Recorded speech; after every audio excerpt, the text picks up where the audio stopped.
Las democracias no deben ni pueden ser débiles. ¿Qué es la democracia? En buen romance, en palabras sencillas, el gobierno del pueblo, por el pueblo, para el pueblo. Gobierno del pueblo significa que el gobierno debe ser democrático en su origen, tiene que ser votado en elecciones, no puede ser un golpe militar el que lo constituya. Gobierno por el pueblo significa respetando la Constitución, las leyes, la participación ciudadana. Gobierno para el pueblo significa que el objetivo final sea el bien común de los ciudadanos. Una democracia es un sistema político que se sostiene en el cumplimiento de la ley. Nosotros soñamos, y yo personalmente sueño, en que alguna vez tengamos una libertad de una democracia de 3 dimensiones. Democracia económica, democracia política y democracia social. La democracia es aprendizaje permanente en base a ejercicio de la misma, que incluye errores, que incluye vicios, que incluye defectos, pero que se va avanzando. La democracia me suena como un sueño que a veces está cerca, estamos cerca de alcanzarlo, otras veces no tanto. La democracia definitivamente es el mejor sistema de vida que tenemos actualmente los seres humanos. Pero para mí es el único modo en que debemos vivir y trabajar en este país. Tenemos una democracia chueca, donde el único representante real de la democracia es la democracia participativa del pueblo en el voto, que es una parte de la democracia. Solo el Ejecutivo representa la democracia viva del pueblo. Los otros poderes del Estado, como en ningún caso existe en América Latina, en Ecuador sí, están totalmente secuestrados. Creo que hay que valorar el hecho de que por primera vez en la historia del Ecuador, la democracia ha durado tanto. Churchill decía que si bien la democracia no es un sistema perfecto de gobierno, nadie ha inventado uno mejor. Es mejor, aunque patalee como patalee en el Ecuador, que las dictaduras. El Ecuador, como muchos de los otros países de América Latina, estuvo sometido a una dictadura militar, al fin de la cual los propios gobernantes ofrecieron al país lo que llamaban el retorno hacia los cauces constitucionales.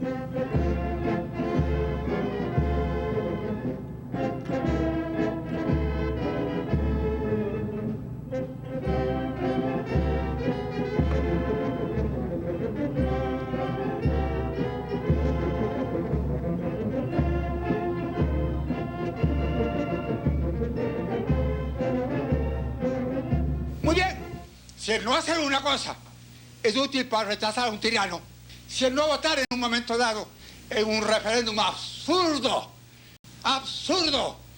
es bueno como rechazo, hay que hacer.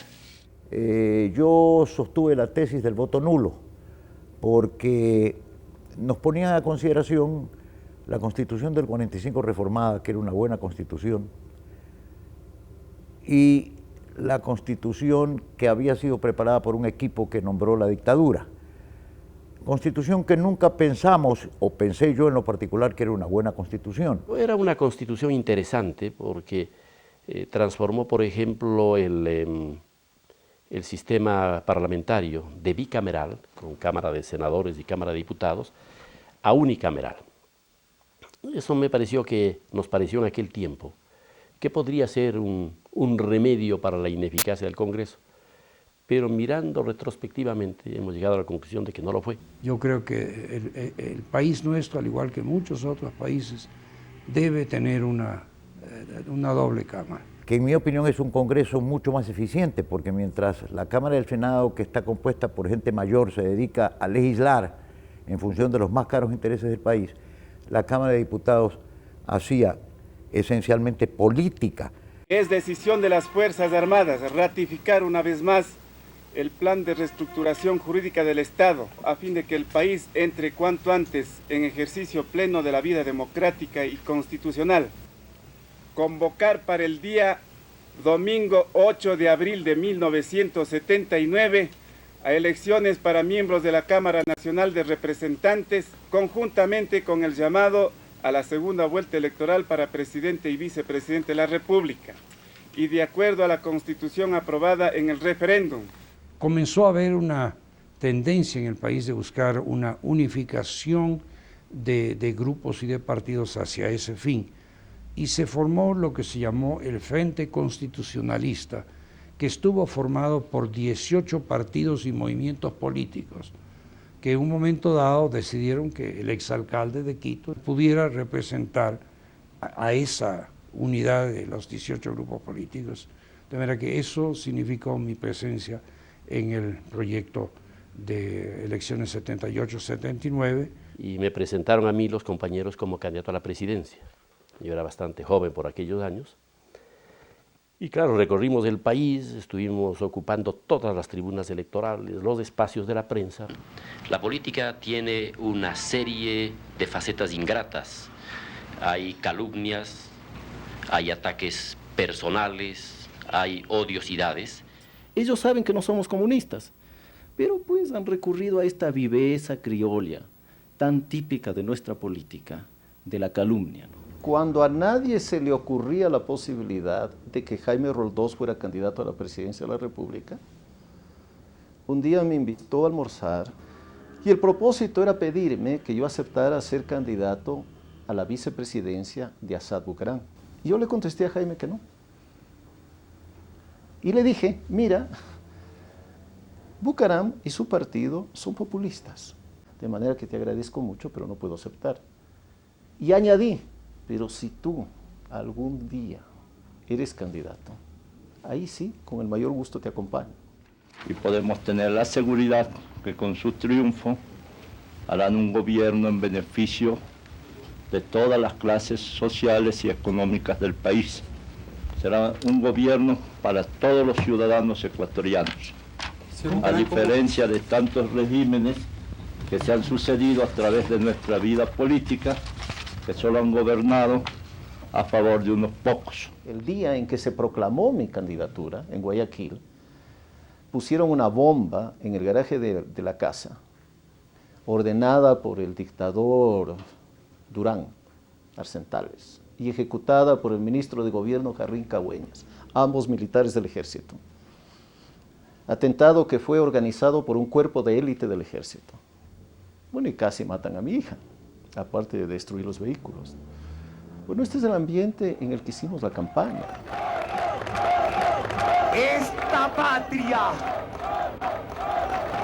es una patria donde impera la injusticia. Sabed qué es lo que reclaman en el Ecuador de 1978 los moradores de la mayor parte de los pueblos ecuatorianos. Agua, agua. Este es un país que tiene sed de agua y sed de justicia. Si bien yo hice una alianza con un partido populista como el SFP, Jaime no era un populista, al menos en su integridad. Tenía ciertos elementos de su retórica, pero no era un populista, ¿no? Esa fue la razón por la que yo acepté ser candidato a la vicepresidencia de Jaime. Dimos una imagen de renovación, de juventud en la política, y ganamos las elecciones contra todo y contra todos. Y vienen actas que indican determinada votación para todos los candidatos y que los votos representan otra realidad.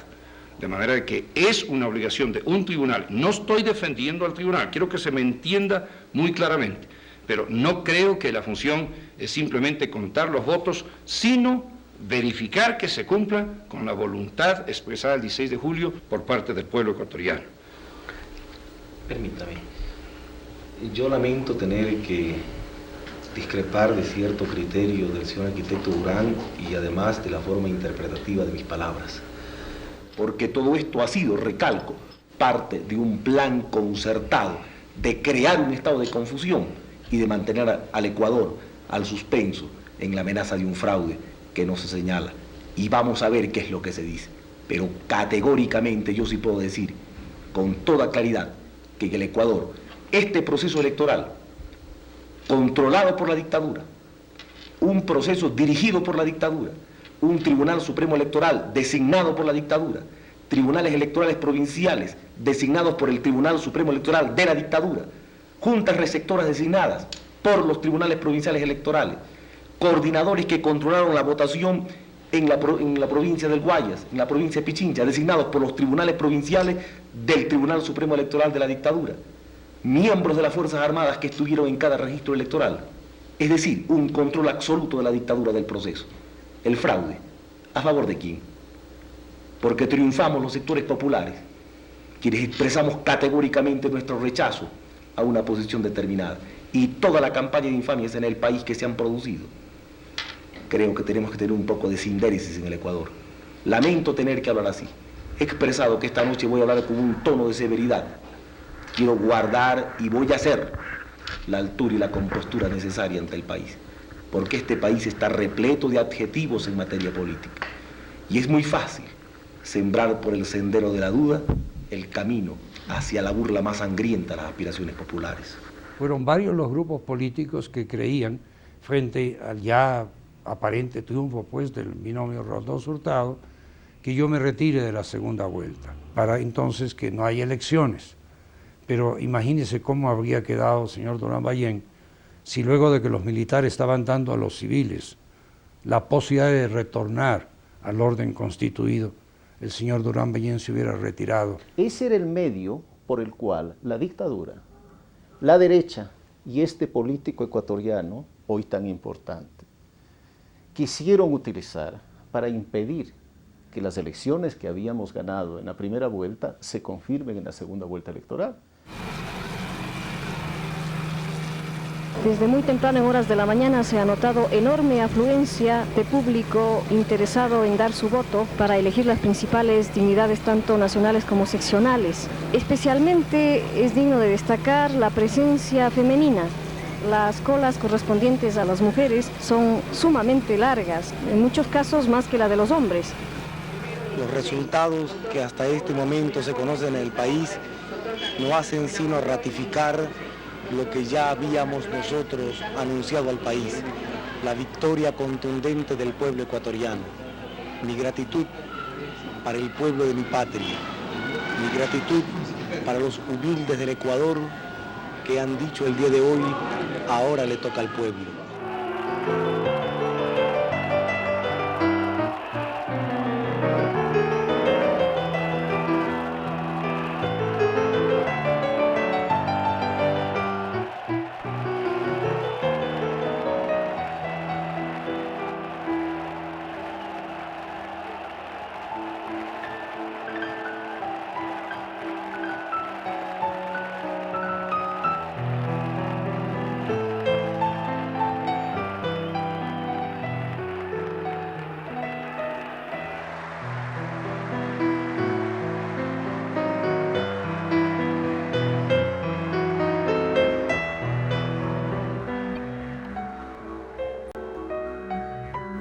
Vagancia, pereza, egoísmo, corrupción, irresponsabilidad y otros más. Son los 7 pecados capitales de la mal llamada clase política ecuatoriana. Mientras ellos persistan, podremos tener las mejores y más perfectas constituciones, que las cosas no marcharán bien.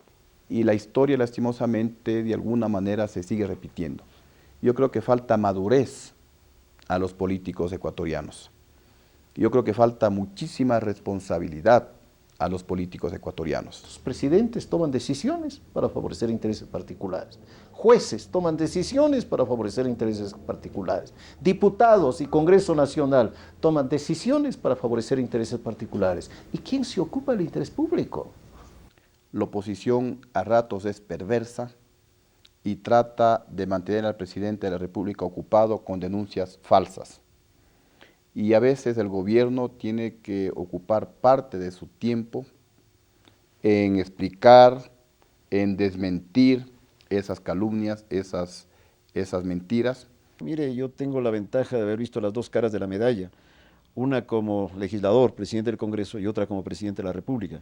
Entonces uno se va dando cuenta, inclusive los errores que puede haber cometido cuando ejercía las funciones de legislador. En muchas ocasiones no es lo mismo hablar que gobernar. Este es un país, como todos los demás, gobernable, si es que se intenta manejar las cosas honestamente, si un gobierno piensa en el interés general y no en el interés particular. Mi experiencia no indica que necesariamente tiene que haber una pugna de funciones. Lo que sí creo es que esa pugna puede ser facilitada por la forma como funciona el marco jurídico actual del Congreso Nacional. No hay la respuesta, señores. No hay la respuesta, ¡Traidores!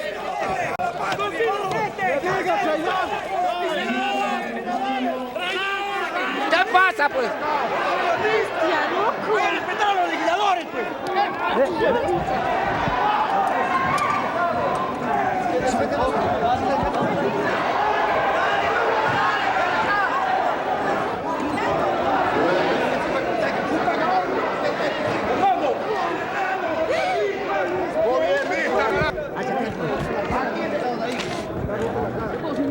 Señor, que vean los medios de comunicación, señor. Fui atacado por la espalda por un diputado del PRI. Es una guerra y yo no sirvo para soldado, yo no sirvo para enfrentarme con violencia a nadie. Pugna de poderes comenzada por esa mayoría parlamentaria que quería mantener sometida a la función ejecutiva del Estado, que el presidente de la República hiciera lo que esa mayoría, de acuerdo a sus arreglos y componendas, quisiera que actuara el presidente. Yo lo dije el 10 de agosto, lo dije en el proceso electoral, que solo tenía un gran compromiso. Ustedes, compatriotas, el pueblo ecuatoriano. Había pues oposición al presidente Roldós y entre la oposición estaba yo. El presidente Roldós nos había calificado como los 7 patriarcas de la componenda. Al grupo de políticos que le hacíamos oposición, ahí estaba Carlos Julio Arosemena, Asad Bucarán, Otto Arosemena, Raúl Clemente Huerta, el coronel Rafael Armijos, el negro Hurtado y yo. Yo desafío, si el momento se torna oportuno, a aquellos que pretenden sepultar a un gobierno popular, ir ante el pueblo ecuatoriano. Y estoy convencido que en un plebiscito popular le damos 5-1 a los enemigos del pueblo ecuatoriano. Cabalgando en una nube rosada en el firmamento, sueña que es más poderoso que Cassius Clay. Nos desafía un plebiscito. Ojalá, señor, el doctor Roldós meta los pies en el cepo. El ministro Feró había sido muy duro en su accionar político y tuvo un serio enfrentamiento con nosotros los legisladores. Y se dio el caso de las muñecas de trapo. Yo hice una investigación, discutimos entre los que nos llamábamos los patriarcas de la componenda y ellos me escogieron a mí, que era el más joven de ellos, para que lleve adelante el juicio político. Me preparé bien. Solicito se llame a juicio político al señor ministro de Gobierno, para cuyos efectos pongo en sus manos a través de Secretaría el pliego de preguntas que tendrá que contestar el ministro de Estado. Logramos hacer la mayoría para destituir al ministro Feró y gané el juicio político. Varios ministros de Estado fueron destituidos cuando yo era presidente. Acepté. me pareció injusto, pero acepté. Y muchas otras decisiones que se tomaron en el Congreso Nacional cuando era presidente, acepté. Volvamos al comienzo de la entrevista. Aquí tiene usted otro ejemplo. ¿Cómo puede funcionar la democracia en un país en la que un presidente cerca al Congreso Nacional y a la Corte de Justicia con tanques de guerra? ¿Cómo puede funcionar la democracia? Yo no puse tanques, mi querido amigo, como hoy día dicen. Jamás puse tanques. Yo con la policía impedí que suban a la Corte Suprema de Justicia los jueces que inconstitucionalmente habían sido nombrados por el Congreso. ¿Es culpa de la Constitución? No, es culpa del presidente. Como es culpa del infractor de tránsito pasarse el semáforo en rojo. No es culpa del semáforo, no es culpa de la ley de tránsito. La Corte había sido nombrada para un periodo fijo de 4 años. Y ese periodo fenecía 1 año y pico después de que yo asume el poder en agosto del 84, pero al Congreso le dio la gana por hacerme oposición de nombrar una nueva Corte Suprema de Justicia. Y yo exigí, entonces la Constitución decía que uno de los deberes del presidente era respetar y hacer respetar la Constitución. Yo exigí que se cumpla con la Constitución, que se le permita a esa Corte terminar su periodo. Siempre ha querido controlar la justicia, siempre. Y no le gustó la designación que hizo el Congreso Nacional de la Corte de Justicia. No le gustó. Eso fue un episodio que no fue grato para el país, hay que reconocerlo. Así que nosotros criticamos duramente esa conducta en su momento. Si bien es cierto que estuvimos, claro, en la militante oposición al gobierno del ingeniero Febres Cordero. Fueron 4 años que no pude dedicar el 100% de mis esfuerzos a trabajar por los intereses del país, sino que tuve que dedicar un alto porcentaje de mi tiempo a evitar que el Congreso me tumbe, porque tuve conspiraciones permanentes que culminaron con el famoso secuestro de Taura, que fue dirigido desde el Congreso Nacional. Yo te lo bautizo en el nombre del Padre, y del Hijo, y del Espíritu Santo. El mismo le unge con el crisma de salvación para que entre a formar parte del pueblo de Dios. Recibid la luz de Cristo. A ustedes, padres y padrinos, se les confía. Y más allá de que la familia Vargas Paso, que es una familia de origen manabita, me había apoyado políticamente a mí. Yo había tenido problemas con el general Vargas, Fran Vargas. Los problemas nacen cuando yo me niego a ascenderlo a general del aire. Fue una reacción de ciertos sectores militares contra el autoritarismo y contra el tratamiento que se dio por parte del presidente de ese tiempo a un caso concreto de un oficial que había insurgido. Venga el presidente de la República que debe renunciar y entregar en forma democrática al vicepresidente o al Congreso Nacional, o que se conforme un gobierno civil militar.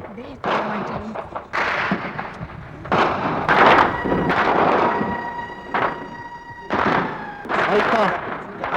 Ahí entró el uno. Fue un intento de golpe de Estado que pretendió darle desde Quito, posteriormente desde la base de Manta, tuvo que rendirse, se entregó, estaba detenido en una base en la Tacunga y estaba siendo juzgado. Y de repente había sido invitado a un acto de la Fuerza Aérea Ecuatoriana en Taura. Me presenté como presidente de la República con una comitiva de 34 personas, entre militares y civiles. Yo por norma había instruido al personal de la seguridad presidencial que cuando se entraba a una base militar había que entrar sin armas, solamente con sus pistolas de servicio. Y fue un error de mi parte porque fue una cosa burda. Al iniciarse los honores militares a la llegada del presidente de la República, se abalanzó contra nosotros una horda de comandos de la Fuerza Aérea en estado etílico y posiblemente algunos de ellos drogados, disparando. Y 4 hombres de mi seguridad cayeron muertos. El acuerdo de amnistía dictado por el Congreso Nacional el día 24 de septiembre de 1986 y la ampliatoria al mismo dictado el 3 de octubre del 86. Para el cumplimiento de esta orden anticipo mis agradecimientos. Gracias, señor presidente.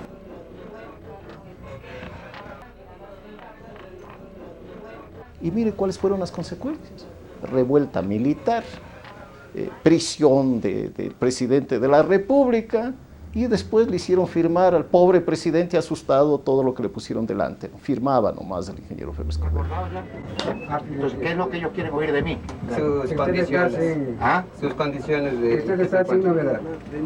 Tengo que apretar, ¿no? Sí. A ver, ¿con quién hablo? Te estaba hablando aquí, Coronel Granja, señor presidente. Adelante. Coronel Granja, yo estoy bien. La comitiva que me acompañó está conmigo en un bus embarcado en este momento. Cambio. Sí, señor presidente, yo espero alguna disposición suya ya cuando salgan de acá para que ustedes... Fue un intento, yo sostengo hoy día, de asesinarme. No me asesinaron porque Dios es grande y no me tocó el día. Pero la prueba está que cayeron 4 hombres de mi seguridad de golpe muertos y 1 posteriormente. Yo creo que fue terrible haber perdonado a los indultados, a los asesinos de Taura. Asesinos. Es curioso esto, pero precisamente para no producir falsos líderes, si yo mantenía los comandos de Taura detenidos, hubieran pasado a ser mártires y líderes. Para evitar que se conviertan en héroes, poniendo en libertad a quienes asesinaron a soldados ecuatorianos, me parece una explicación muy pobre. De manera que ellos salieron libres, se acabó ese problema. Lo mismo que hubiera pasado si manejaban de otra manera la cosa del 21 de enero. Yo creo que la ley es para todos, no hay excepción. Y el haber perdonado a los comandos de Tauro generó el 21 de enero. Y respecto de las fallas graves que puede haber tenido el gobierno de Maguad, porque quien tumba a Maguad no es el pueblo. A Maguad lo tumba un grupo de indígenas apoyados por el ejército. El problema de algunas organizaciones sociales en el Ecuador es que no han sido consistentes con la democracia. No han respetado las instituciones democráticas. Creo que una cuenta mayor que tiene el movimiento indígena con la democracia es haber proclamado una dictadura y haber formado parte de esa dictadura, precisamente con el coronel Gutiérrez. Prácticamente el 100% de la población ecuatoriana tenía una indignación contra esas decisiones que se habían tomado. Y por eso creo que hubo este apoyo mayoritario de los elementos militares y también de la sociedad ecuatoriana. Un presidente solo puede ser cambiado y destituido por las causales señaladas en la Constitución. Cuando esas causales se las adorna, se las enmascara, se las maquilla para tratar de hacer coincidir una situación con una norma constitucional que no coincide, entonces estamos luchando por mantener una apariencia democrática, pero podemos estar afectando sus bases. No hubo en nuestro concepto un golpe de Estado y por eso muchos lo llaman una rebelión, una sonada militar. Y también porque el golpe de Estado se consuma apoderándose del poder. Nosotros no nos quedamos en el poder. Creímos cumplida nuestra misión histórica y nos retiramos. En el caso del 97, el Congreso dio el golpe de Estado y se quedaron pues en el poder. Y claro, violaron la Constitución. Usted me pregunta a mí, ¿usted cree que quién lo tumbó a Bucaram? Yo le repregunto a usted, respóndeme si es cierto o no es cierto. ¿Violaron la Constitución al tumbar a Bucaram, sí o no? Yo creo que es irrelevante cualquier otro comentario al respecto. La Constitución es la madre de la patria. Claro, los que defienden al defenestrado dicen que el Congreso se convirtió en una especie de hospital psiquiátrico. Pero es que la locura de los psiquiatras es diferente a la inhabilidad mental de nuestro derecho constitucional o de otras constituciones en el mundo. Cuando la Constitución no se refiere al hombre al que hay que poner camisa de fuerza, se refiere a que determinados rasgos de su personalidad hacen imposible el ejercicio del poder. Eso es una argumentación que no tiene validez desde el punto de vista jurídico si es que no hay una comprobación médica. Las causales que se invocaron y la forma en que se tramitó siempre serán polémicas. Legisladores no creo que están en esa capacidad de definir si una persona está loca o no está loca, máxime si el que es acusado había hecho toda su campaña electoral diciendo que era loco, ¿no? Y así le llamaba a la gente también en las calles.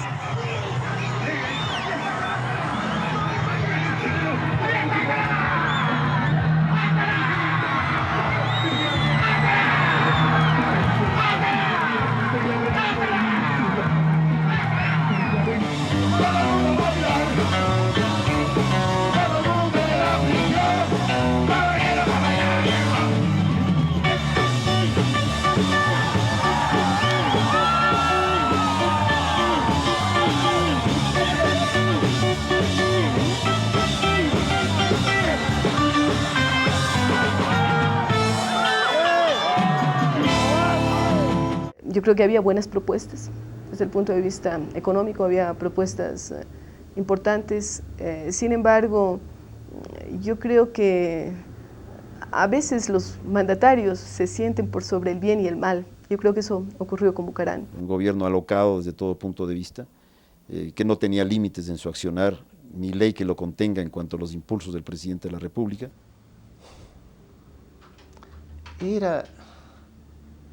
No había gobierno. El país se deshacía.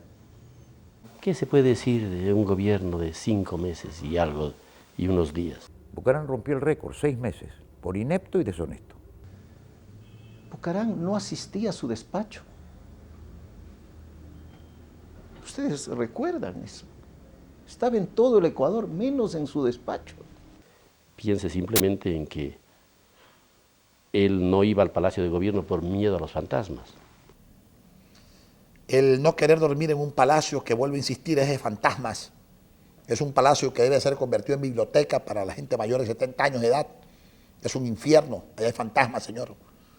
Es horrible dormir allá adentro con un frío del carajo. Yo soy un hombre joven, que aquí durmió Tamayo, que aquí durmió, me importa un carajo quién durmió. ¿Cómo puede gobernar alguien que no va a su oficina? Al punto de control del Estado, al símbolo del poder. Perdóneme, yo soy un hombre totalmente libre. Y como soy un hombre libre, estoy consciente que mis actitudes no complementaban con la mafia tradicional que maneja las repúblicas de la ciudad de Quito. A algunos ese estilo no les gustaba, tal vez estaban acostumbrados a un estilo tradicional, pero tal vez hipócrita.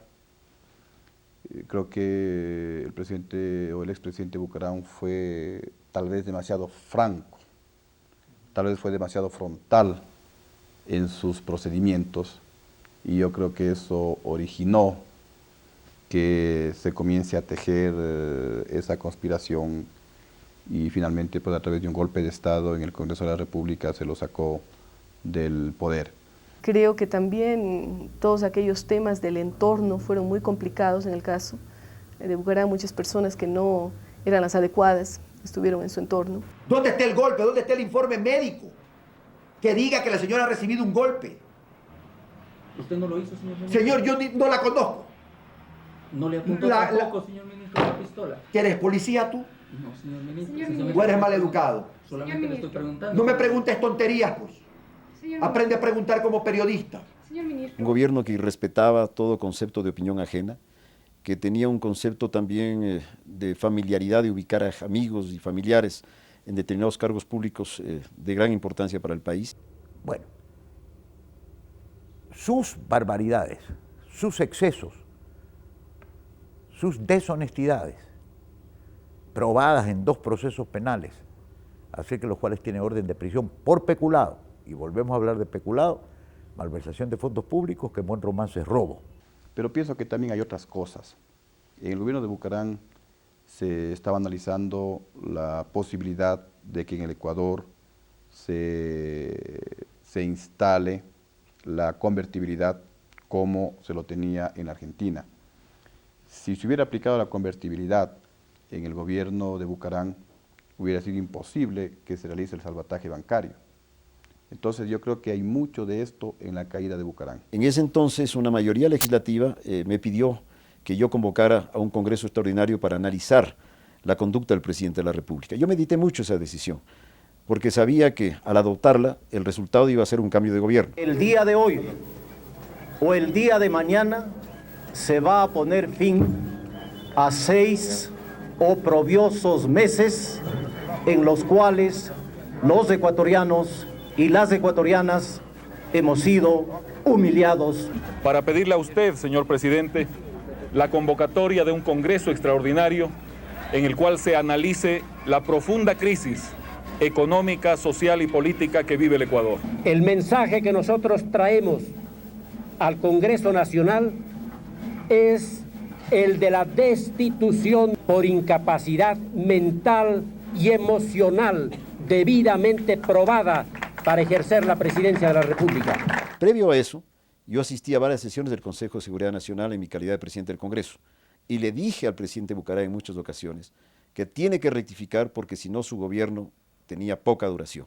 Nunca hizo caso. Y yo mencioné que la situación se estaba dando de una forma que hacía prever que el desenlace podía ser grave, y él, yo creo que tenía asesores que le decían que no pasaba nada, ¿no?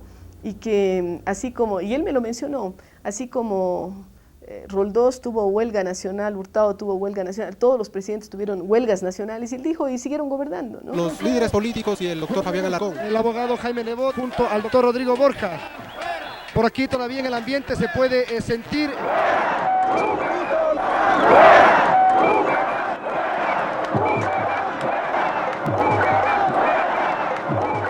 La plaza de San Francisco, como observan amigos, la policía va a proceder a responder. Vamos, Rommel. El coche cisterna de la policía. Lanzan palos. Siguen disparando en este instante. El ambiente que está. Mucha gente corre, mucha gente corre. Sigue nuestro camarada Orozco. Mucha gente se está asfixiando. Pedimos por favor que la policía no siga echando gases. Aquí hay mucha gente asfixiada en medio de la plaza de San Francisco. Por favor, cruzan en sentido fogata. El abogado Jaime Nebot, evitar la asfixia. En estos procesos sociales, cuando usted los empieza, nunca sabe cómo van a terminar.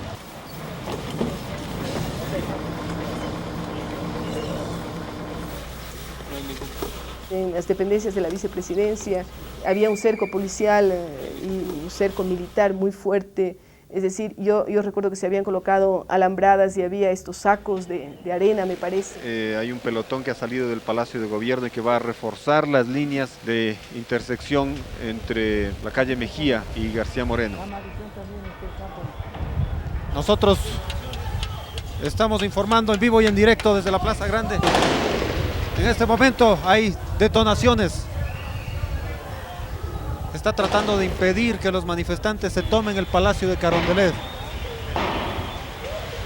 Tenemos entendido que el abogado Abdalá Bucaram sigue apostado en el Palacio.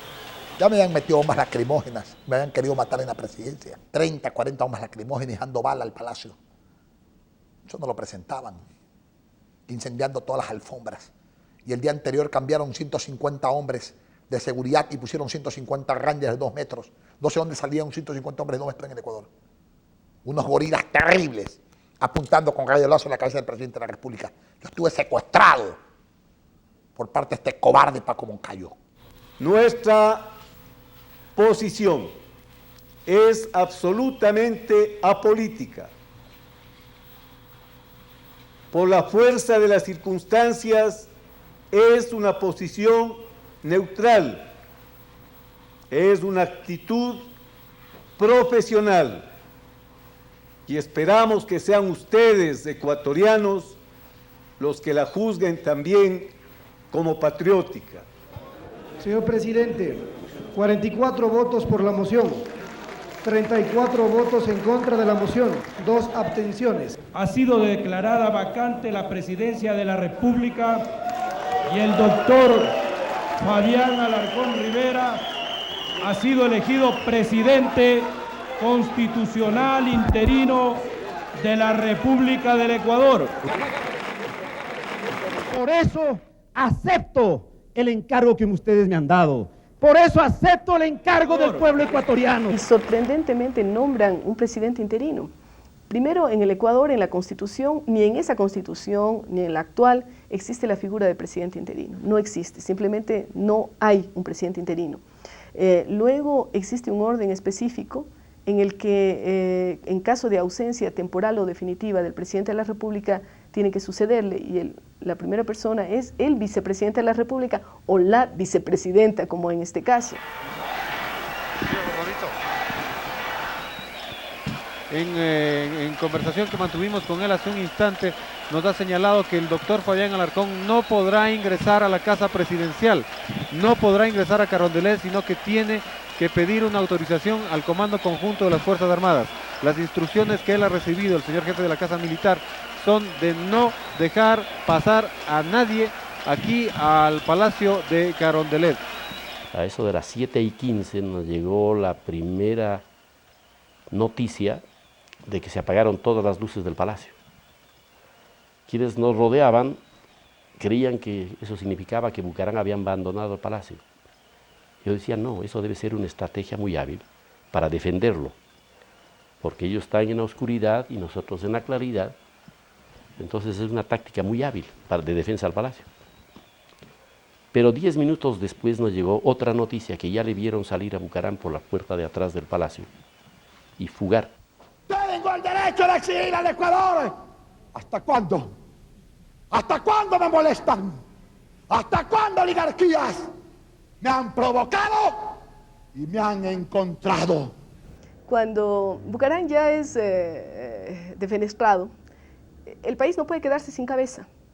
Y yo asumí la presidencia de la República por derecho constitucional. En la que se le encarga temporalmente la presidencia de la República hasta que el Congreso Nacional elija al nuevo presidente constitucional interino al tenor de dicha resolución.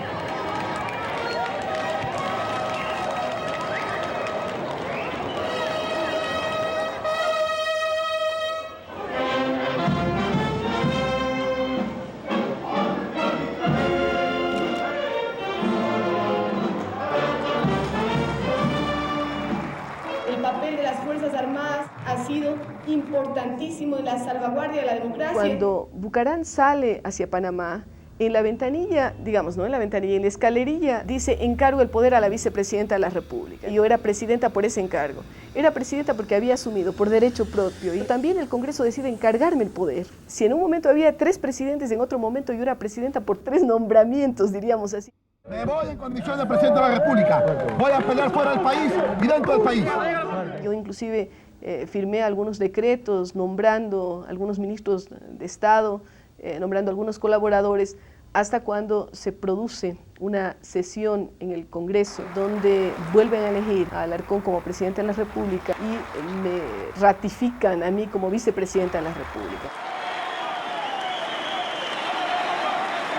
Señores embajadores de los países amigos acreditados en el Ecuador, señor general jefe del Comando Conjunto de las gloriosas Fuerzas Armadas Nacionales,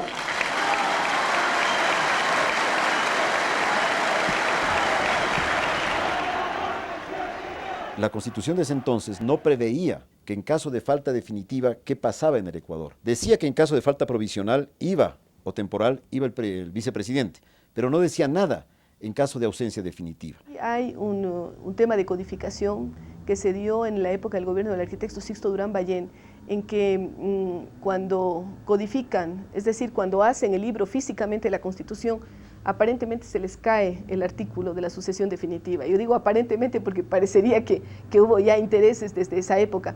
El Congreso se vio en la imposibilidad de entregar el poder a quien no estaba señalada por la Constitución para recibirlo. Ahora, ¿por qué ocurrió esa omisión? Bueno, yo no tengo idea de por qué. Eliminó esa disposición. Y lo que es peor, sin darse cuenta. Porque uno puede entender, ¿no?, que se elimine una disposición porque simplemente considera el Congreso que el vicepresidente no puede suceder al presidente. Yo puedo entender eso, puedo estar en desacuerdo.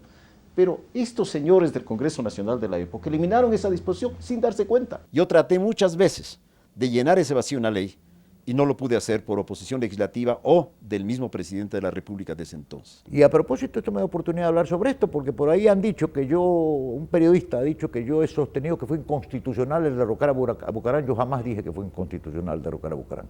Yo lo que dije fue que fue inconstitucional no haber nombrado a Rosalía Arteaga. Bueno, siempre puede haber criterios respetables en ese sentido, pero hay que ver la oportunidad y el momento histórico en que un Congreso Nacional tiene que adoptar una resolución.